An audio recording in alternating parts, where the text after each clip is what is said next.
connect with like-minded AHK users in our private chat, helping each other out and sparking ideas that make scripting way more fun. Score 3 hours of weekly Zoom magic, 2 on Friday, 1 on Saturday, with live lessons, pro tips, and one-on-one fixes to supercharge your skills. Um, and just so you guys have a general idea of what's going on. So the only thing I'm doing in this code is looping 1,000 times, all right? And within that 1,000 times, what I'm doing is another loop that goes 1,000,000 times. And the only thing that I'm doing there is counting, nothing else. I just have a variable called count. And that's what I'm doing inside this loop. Now I'm calculating the time it takes for AutoHotkey to run this loop. All right. And then in the end, I just show the average divided by 1,000 because I'm running it 1,000 times. And then it will tell you in seconds how long this took. When I ran it the first time, I showed Joe that this little simple loop here took about 10 minutes to complete. Remember, I'm multiplying 1,000,000 times 1,000. So Hey, it's a really large number. let me interrupt you just here for a second, because Yeah. maybe you showed me this code. I wasn't paying attention at the time. I was listening to you, but I wasn't looking at the code. Yeah. But what occurs to me here, I'm just curious. I definitely see lines 8 and 9. That's what you're doing. That's all you're doing for the Yes. 100,000 or whatever number that is. But what's interesting to me, because what I was like thinking back to, is it physics? Not physics, but where does the act of watching actually interfere with the counting? And line 7 is inside your other loop of 1,000. So Yes. your actual counting of the time, to some degree, might be slowing down your process. That's a good question. Yes. That could very well be, Yeah. right? Because, but let me see. So do The that. performance, hold on. The performance that is being measured is just whatever is within these two things. Now, these two DLL queries do affect this counter up here because it includes that Right. query. Right. You're right. So what I would do, just for fun, is take out the inner counter and count the outer one, and then run it with the thing in and just see if it changes at all. I'm just curious. We don't have to do it Right. now. Right. But you No, get no, my no. point Sure. of, Sure. like, I think I will do it later. yeah. I will not run the AutoHotkey code because it takes a little while. But just so you know, just so you can take a look at how fast it is. Oh wow, this is so fast that the debugger had an issue. All right, and just by me hitting play and letting it go, it Well, ran 3,300 times. So it's which, not by the slow. way, sorry, Isaias, the other one, which is actually on our list, we just have never gotten to it, was Right. the debugger. When you're using the debug, Yes, it actually this has code a problem with it. a Right. huge Exactly. resource draw. Yeah, I remember we were doing something, so Right. I can cross this one So off. that is, but just as a just for you to get an idea, as soon as I press play, it ran 3,300 times, right? So it's really fast. It still took 10 minutes for this to finish up, right? Now, what I did is I did the same thing in a different language. This is Go.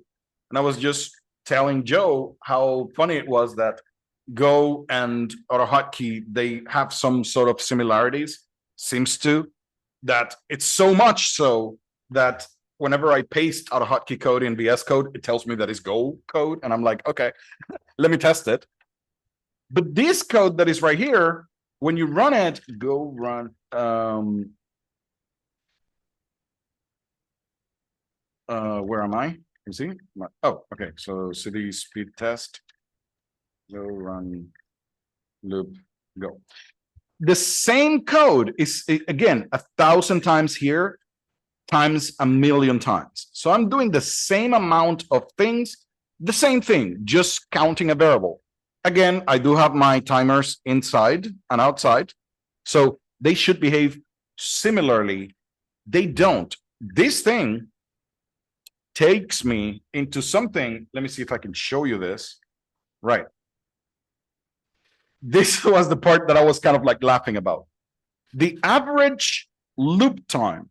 So that's the average loop time for the internal for loop is 118 seconds. That's not milliseconds. All right.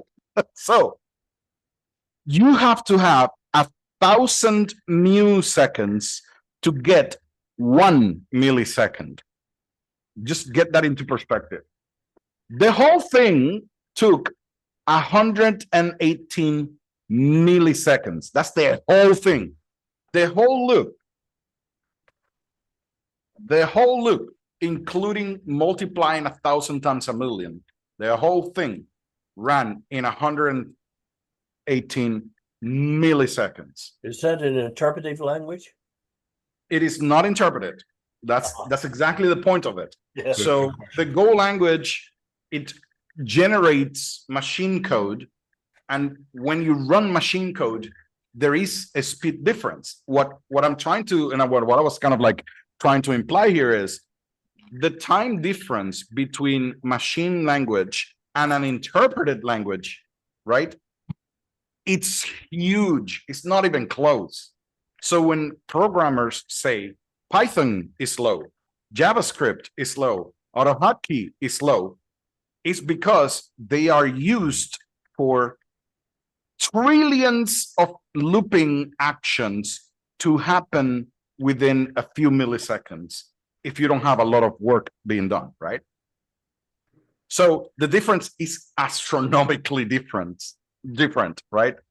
That's basically something that you have to keep in mind. Whenever you hear me saying, oh, the thing is that AutoHotkey is slow, I'm actually referring to these types of speed that AutoHotkey will never go, is never going to be able to get close to because it is an interpreted language.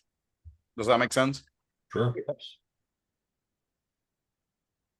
You know what? And it's just kind of funny because it always strikes me as interesting when we talk about programming languages and then we talk about people speaking in languages, right? And if you just think about, keep it the concept, it's overall somewhat adaptable. If I'm not a native Spanish speaker and I have to go to a translator to have it converted into Spanish, think about how long, it's going to take, right? But if you can natively speak in Spanish, like how much faster that's going to be, right? Great analogy. It's exactly what is happening here. And depending on the language that you're using, there's a lot of translations going on that might make the thing slower than other translated languages as well. So if you compare Python to AutoHotkey, you might actually argue that Python might be faster than AutoHotkey because it is optimized in many ways that AutoHotkey isn't, right? So it depends how you look at it. But that being said, I want to make the distinction of, in practical sense, when you're automating a task that takes you 10 minutes and you get it down to 1 minute, you definitely don't care about these types of speed. Hey, just imagine, I was kind of like laughing, Joe. You said like, hey, you should use the bar. What was it? Like the script that we have to create bar charts to compare the two. And I was like, I cannot even compare it. How can you compare 118 milliseconds to 10 minutes? Like the 100 milliseconds is not going to be even showing in the graph, right? So the time difference is so much, but again, in practical senses, we don't care. I just want to get this done. It has to be fast. 1 second is good enough. Yeah, that's where a logarithmic scale lets you do that, right? Exactly. Oh, right. Yeah. That's right, Joe. Yeah. But yeah, in this case, in this case, I would say if I had, for whatever reason, any loop that would loop 1,000 times and 1,000,000 times doing some work, not only I would not do it in AutoHotkey, but if I do it in AutoHotkey, I would only do it if the task was already taking a day, and now I'm gonna make it in 10 minutes. You know what I mean? That makes sense, but now, Isaias, could you, because I know we've converted other things to machine code, right? Yes. I say we, yeah, Geek Dude, or maybe you. Like yeah, I just laugh at it. But could you, if we had cared to, could you have done that also, like with AutoHotkey converted that That's a part? great question, and I was thinking about that. Actually, Geek Dude is in the channel right now, I think. I don't know if he could talk a little bit. Yeah, there he is. There was a topic a while back, and I've seen the forums about this, about having a transpiler or compiler in which we could grab AutoHotkey code and directly convert it to binary. In theory, that is not impossible. That is something of a possibility. The last thing I saw in that topic was that Lexicos did mention something about the licensing. So the AutoHotkey license is a GPL license, if I remember right, which means that whenever you have code created in AutoHotkey, your source code, well, no, if you have binaries created from AutoHotkey, you should have the source code available somewhere to the people to look at it because it's open source, if I remember right. And Lexicos was hinting at the fact that if you compile AutoHotkey code, like the scripting language, into binary, you are now forced to have your source code somewhere. And some people might not want that and whatever. At the end, that's the idea why it kind of like never took off. But I think Geek Dude has worked with ideas of using machine code and stuff like that. Maybe he could chime in and say if that is even possible or if he has even tried, right? Because I was thinking, hey, why don't we create a freaking compiler at some point, right? The theory behind it is, yeah, you should be able to. The real life implications about that, especially with licensing, I don't know. So C# converts AutoHotkey code to C#, technically. It could have been designed to target something like C++ instead, but I'm not really involved in the project. This is interesting because if you have a transpiler called C# that grabs your AutoHotkey code, converts it to C#, then you can grab that C# code and convert it to a binary. And then you would have the speed gains that actually brings up, which is great. That's very interesting.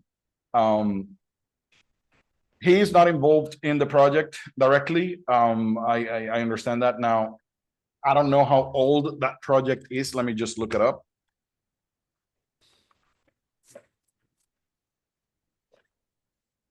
The resurrection of Iron AHK. Yeah. Wow. I remember Iron AHK. Yeah. This was last year. That's interesting. It is a C# rewrite of AutoHotkey v2, which uses a transpiler or a transpiled design. So the script code is translated to C#. Then the C# code is compiled and run on the fly. So basically, you seem to have very good benefits by doing this. Goals: C# to run in Linux, Mac, and Windows. Interestingly, that is using the net libraries, whatever. And these are the additions, improvements. And if I look at the code, that was edited on July. So it seems to be that the project is alive. Let's see. To me, though, and again, I'm not knocking what they're doing, and we all have our hobbies and want to learn, right? But to me, the AI negates this whole top. Like, why would I bother if I can just use AI to write it in a real language? Just do what I want. I That's wouldn't. a good question. That's a good question. I do have I do think there is a place for it. For example, let's say code that was already written in AutoHotkey and that is very big, like the ones from Russell, the code that we're running from Russell. If they want some speed benefits, I would definitely not rewrite the whole thing in a different language, especially telling AI to do it. Well, But hold on. like, You wouldn't do it right now, right. right? But maybe I in would do it six at a different months, time, right? yeah, or a year from now. Again, I think AI Yeah, is getting so good. But anyway, yeah. right. But if I need it right now, I would just go ahead and use the transpiler, get the speed boost real quick. Tap into over 466 plus hours of AHK video gold, including fresh clips like this, for anytime learning that fits your schedule. Get insider savings, 25% off courses, scripts, and done-for-you AHK jobs, making premium tools affordable and accessible.